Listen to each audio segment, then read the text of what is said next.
बिस्मिल्लाहिर्रहमानिर्रहीम। Dear students, अस्सलाम वालेकुम। उम्मीद है आप लोग खैरियत से होंगी। आप लोगों को ऑनलाइन वीडियो में खुशामदीद कहती हूँ। जिस तरह के हालात चल रहे हैं, जो सिचुएशन है, उसमें आप लोग जो है वो स्टडी से इस वीडियो के ज़रिए कनेक्टेड रह सकती हैं।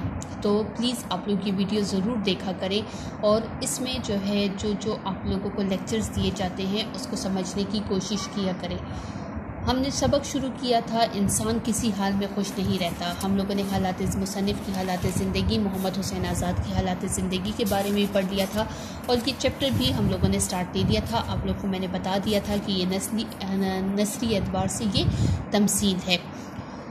हम लोगों ने जो है वो 2 पैराग्राफ्स की यहाँ तक रीडिंग कर ली थी। इसकी पढ़ाई हो गई थी। सफ़ा नंबर 28 आप लोग खोले अपने हाथ में, जो है वो आप लोग पेंसिल और हाइलाइटर्स ने, और साथ साथ मैं मुश्किल अल्फाज के मायने दिखवाती जाऊंगी और जो मेन पॉइंट्स होंगे वो साथ साथ आप हाईलाइट करती रहें। इसके अलावा आप लोगों को जो ज़रूरी लगे कि ये इम्पॉर्टेंट है, ये ज़रूरी है, अहम नुक्ता है, तो आप लोग साथ साथ वो भी हाईलाइट करती जाएँ। वहम की तस्वीर हम लोगों ने 2 लाइन्स पढ़ ली थी, लेकिन दोबारा से मैं पढ़ा देती हूँ। वहम की तस्वीर के बारे में हम लोगों ने पढ़ा था कि वहम जो है उसकी शक्ल, वहम की तस्वीर किस तरह पेश की गई है। सफ़ा नंबर 28 पे आप लोग का जो आखिरी पैराग्राफ है ये देखें।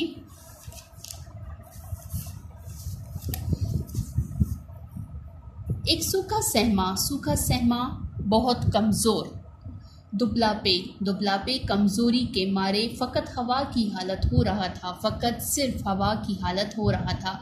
यानी वो एक वहम को एक मुजस्सिम सूरत में पेश किया गया है कि वहम जो है वो एक मुजस्सिम सूरत है। तो कहते हैं वो इस कदर कमज़ोर होता है कि वो कमज़ोरी के मारे हवा में उड़ रहा होता है। इस अंबू में निहायत चालाकी और फुर्ती से फिर रहा है। इस अंबू में, इस हजूम में, इस रश में, इस भीड़ में बहुत चालाकी से, फुर्ती, बहुत तेज़ी से फिर रहा होता है। इसके हाथ में एक आईना था जिसमें देखने से शक्ल निहायत बड़ी मालूम होने लगती है। अब इस वहम के हाथ में एक शीशा था, एक आईना था। वो वाला आईना था जिसमें शक्ल जो थी वो बहुत बड़ी मालूम होती थी। एक ढीली ढाली पोशाक पहने हुआ था, यानी एक बहुत खुली सी, ढीली ढाली खुली सी पोशाक लिबास पहने हुए था, जिसका दामन एक क़यामत से बंधा हुआ था। इस लाइन को आप लोग अंडरलाइन कर ले, जिसका दामन एक क़यामत से बंधा हुआ था। यानी ये वहम जो है ये इंसान के दिमाग पर जो है ये क़यामत तक इसके दिमाग पर, इंसान के दिमाग पर ये सवार रहेगा। यानी वहम का और इंसान का दामन जो है ये क़यामत तक बंधा हुआ है। वहम जो है वो क़यामत तक इंसान के साथ जुड़ा होगा और किसी भी तरीके से जो होगा ये अलग नहीं हो सकता। और ये वहम जो होता है, ये इंसान जो होता है ये ख़ुद इसका शिकार नहीं होता, ये बस इंसान के जहन में एक चीज़, एक ख़याल आ जाती है और वो वहम का शिकार हो जाता है और फिर हम ना चाहते हुए भी इस वहम से नहीं निकल सकते। इस पर देवज़ादों और जिन्नात की तस्वीरें, देवज़ादों अजीब मखलूक, जिन्नात के जो बच्चे होते हैं, ख़याली मखलूक, और जिन्नात की तस्वीरें ज़रोदोज़ी जो गोल्डन रंग का धागा होता है से कड़ी हुई थी। गोल्डन रंग के धागे से, यानी सोने की तारों से। तो सोने की तार तो होती नहीं है, तो यहाँ पर मुराद जो है ये गोल्डन रंग के जो धागे हैं उससे बनी हुई थी, कड़ी हुई थी यानी बनी हुई थी। और जब वो हवा से लहराती तो हज़ारों अजीबोगरीब सूरतें इस पर नज़र आती थी। अब इसकी जो पोशाक थी, जो लिबास था, वो ढीली ढाली थी, बहुत खुली थी, और उस पर अजीब व गरीब किस्म की शक्लें भी बनी हुई थी। तो जब वो हवा में बहुत तेज़ी से घूम रहा था, फिर रहा था, तो उसकी वो जो लिबास थी, उस पर जो शक्लें बनी हुई थी वो बहुत ही अजीब व गरीब किस्म की नज़र आती थी। ऐसा लगता था जैसे कोई अजीब ही मखलूक जो है वो फिर रही है। इसकी आंख वहशियाना थी मगर निगाह में अफसुर्दगी थी और इसका नाम वहम था। इस लाइन को अंडरलाइन कर दे, वहशियाना, खौफनाक, अफसुर्दगी, गम। कहते हैं इसकी आंख में तो खौफ था, लेकिन इसकी नज़र में, निगाह, इसकी नज़र में एक गम था। यानी जब इंसान दूसरों को गम देता है, परेशान करता है, तो वो खुद भी मुतमईन नहीं रहता। तो कहते हैं इसकी आंख में बेशक खौफ नज़र आ रहा था, लेकिन इसमें एक अफसुर्दगी थी और इसका नाम वहम था। यहाँ तक कि ये वहम का जो है, यहाँ ये वहम की आपके पास जो है वो तस्वीर पेश की गई है। हर शख्स का बोझ बनवाता और लदवाता, कहते हैं हर शख्स का वो बोझ बांधता था और उतारता था और मकाम मुकर्ररा पर ले जाता था। मकाम मुकर्ररा, मुकर्ररा मकाम, वो मकाम जो मुकर्रर हुआ था वहाँ पर ले जाता था। यानी बहुत तेज़ी से, बहुत चुस्त होकर जो था वो एक जगह से दूसरी जगह बोझ ले जाता था और फिर वो उसको अपने मुकर्ररा मकाम में ले जाता था।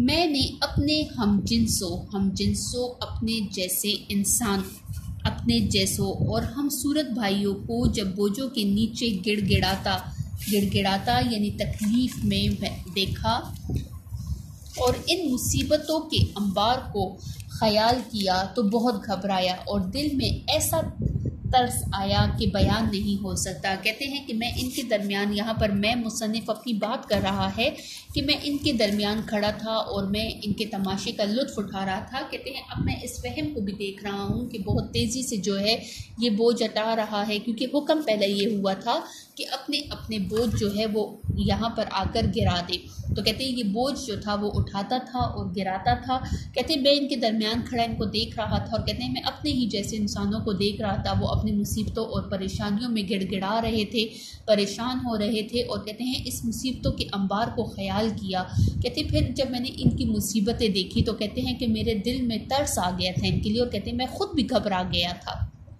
इस आलम में भी चंद शख्सों की हालत ऐसी नज़र आई कि इसने ज़रा मेरा दिल बहलाया। दिल बहलाना, दिल को तसल्ली देना। सूरत बहलावे की ये हुई कि देखता हूँ कि एक शख्स पुराने से चिकन के चूहे में एक भारी सी गठरी लिए आता है। यानी एक शख्स है और कहते हैं कि मैंने इन लोगों को देखा। कहते हैं इनमें कुछ ऐसे लोग थे, कहते हैं जिनको देखकर मेरे दिल को तसल्ली हो गई थी। गठरी बहुत बड़ा जो बोझ होता है जिसमें एक चीज़ हम बांध देते हैं और फिर उन चीज़ों को जो गठरी सी हम जो बना देते हैं। तो कहते हैं एक शख्स था, कहते हैं उसने पुराने से चिकन का चोगा लंबी कमीज़ को कहते हैं। चिकन का चोगा, ये जो बरीसे वाली जो कमीज़ होती है, चिकन, उसको पहला जो नाम होता था चिकन जो उसको कहते थे। ऐसे जो थे बीच में सुराख होते थे और उसके साइड पे जो थी वो काम हुआ होता था, एम्ब्रॉयडरी होती थी। अब इसको बरीज़ा कहा जाता है, लेकिन इसको चिकन का चोगा यानी लंबी कमीज़ उसने पहनी हुई थी। एक भारी सी गठरी लिए आता है। जब वो गठरी अंबार में फेंकी तो मालूम हुआ कि अफलास का अजाब है। कहते हैं इसने वो गठरी लाकर जब ज़ोर से फेंकी तो जब वो देखा तो कहते हैं उसमें गुर्बत था, अफलास, गुर्बत। इसके पीछे एक और शख्स दौड़ता हुआ आया, बदन से पसीना बहता था। कहते हैं अब एक और शख्स आया जो बहुत तेज़ी से आ रहा है। कहते हैं वो दौड़ता हुआ आ रहा था तो इसलिए वो बहुत दौड़ने की वजह से जो था उसे पसीना आया हुआ था और मारे बोझ के कामता था। इसने भी वो बोझ फेंका और मालूम हुआ कि जोरू बहुत बुरी थी। इसने वो बला सर से फेंकी। कहते हैं कि अब ये मुसीबत जो थी इसने उठाई हुई थी बहुत भारी थी और कहते हैं कि वो ला कर और इससे फेंक दी। कहते हैं जब मालूम हुआ कि ये क्या है तो कहते हैं जोरू उसकी बीवी बहुत तेज़ थी। तो कहते हैं उसने वो बीवी लाकर इसमें फेंक दी थी। कहते हैं इसने वो बला फेंक दी। कहते हैं अपने सर से जो थी वो बला फेंक दी थी। इसके बाद एक बड़ी भीड़ आई जिसकी तादाद का शुमार ना था। कहते हैं फिर एक बहुत बड़ा ग्रोह आया जिसकी तादाद का शुमार नहीं था। मालूम हुआ कि ये आशिकों का ग्रोह है। इस लाइन को अंडरलाइन कर दे।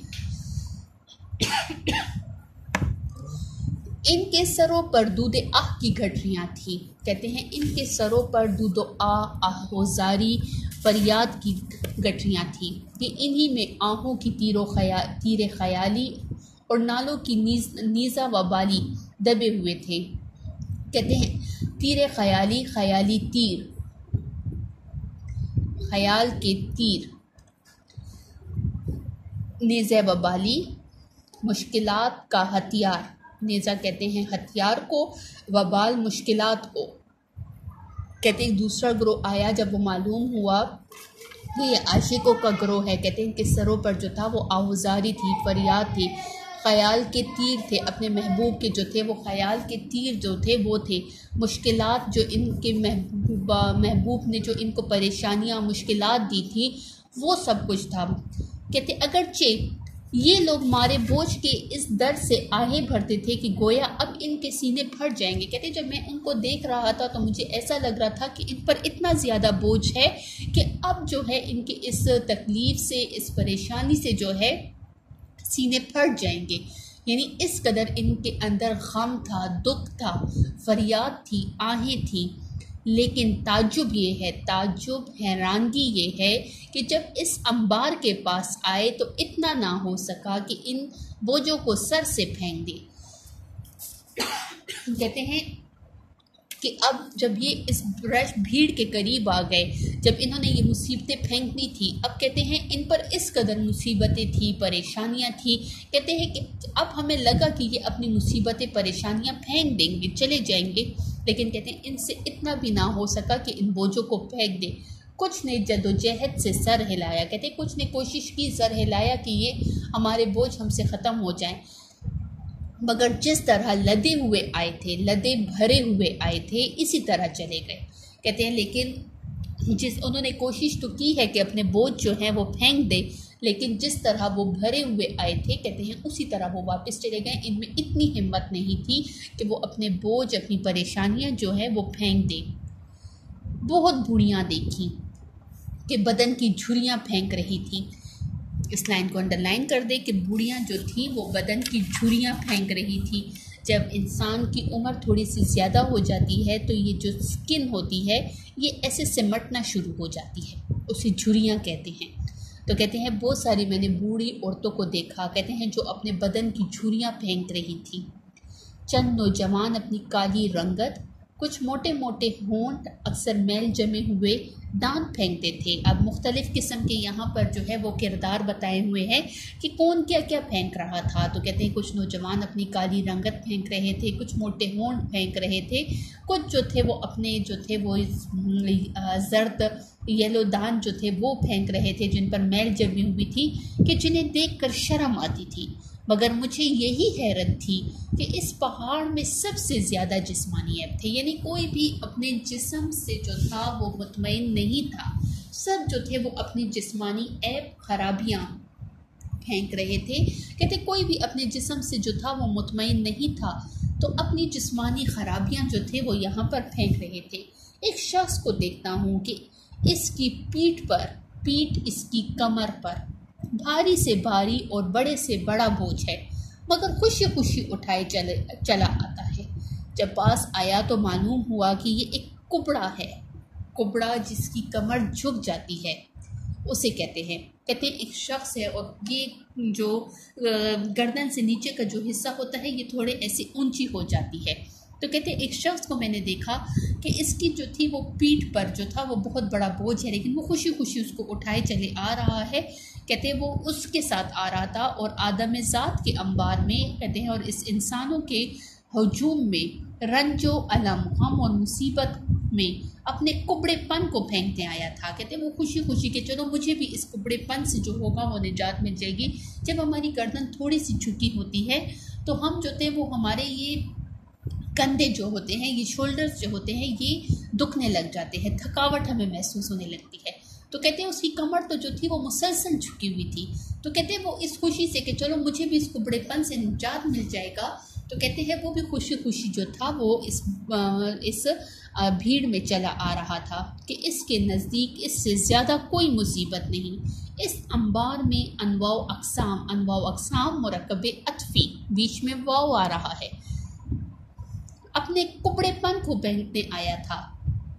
इसके नज़दीक इससे ज़्यादा कोई मुसीबत नहीं। इस अंबार में अनवाउ अक़साम के सकम बुराइयाँ, खराबियाँ और अमराज भी थे। कहते हैं अब ये एक अच्छा मौका था, एक अच्छा तरीका था कि लोग इसमें जो थे वो अपनी बुराइयाँ और अपनी जो थी वो परेशानियाँ फेंक रहे थे, अपनी खराबियाँ फेंक रहे थे, जिनमें बाज़ असली थे और बाज़ ऐसे थे कि गलत फहमों ने हुक्काम मर्ज समझ लिया था। कहते बाज़ तो इनमें असली थे कि चले उनको वो मर्ज था, लेकिन बाज़ को वहम हो गया था कि हम में ये खराबी है।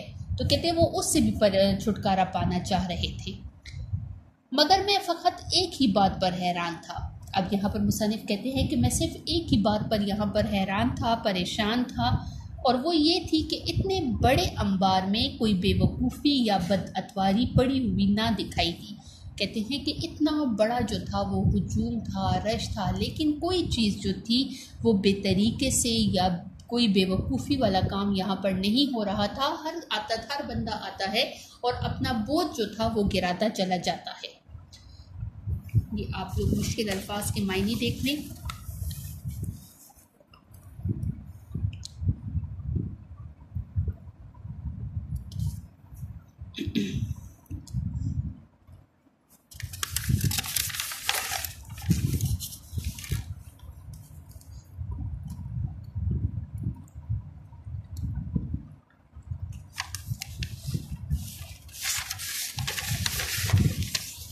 यहाँ तक हम जो है इसको स्टॉप कर लेते हैं। इंशाल्लाह अपनी नेक्स्ट वीडियो में हम इसको जारी रखेंगे।